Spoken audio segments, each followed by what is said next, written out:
Well, frontrunner in the city state's attorney's race, Ivan Bates, has said he will uphold those laws and prosecute Squeegee kids if necessary.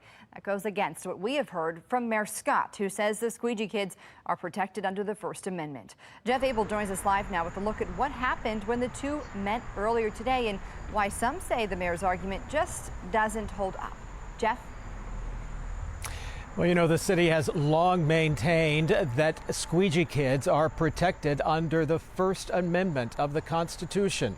But tonight, some legal analysts are saying something else. Among the lunch crowd at the Capitol Grill this afternoon was the mayor and state's attorney nominee Ivan Bates.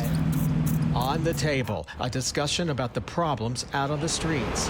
While they talked policy inside, Squeegee kids were hustling intersections outside, a problem Bates insists must stop. We have to find a way to remove them. Are we seeing solicitation charges? Probably not, I'm guessing.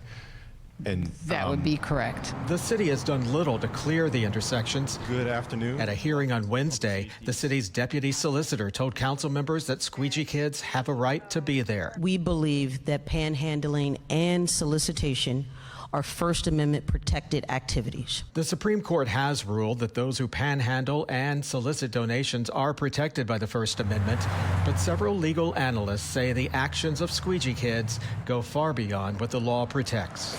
Talking about an individual going into the street, blocking traffic, not allowing a car to move forward, and to walk in between each car and solicit their service, cleaning windows, is in violation of 50-56. The Supreme Court has never said that you can't stop somebody from interfering with a driver of a vehicle while that person is in a lane of traffic.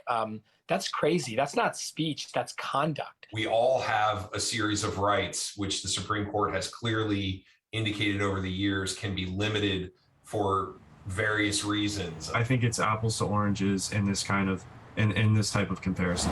As Squeegee kids continue to flood the intersections, the city vows only to take action if they damage or do harm to others. City politicians have made a lot of excuses over the years for why they can't get things done.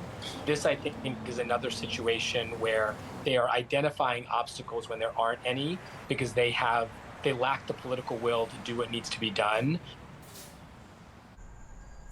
Well, the mayor provided few details after that lunch meeting today, only to say he does plan to work with Bates to provide a safer Baltimore.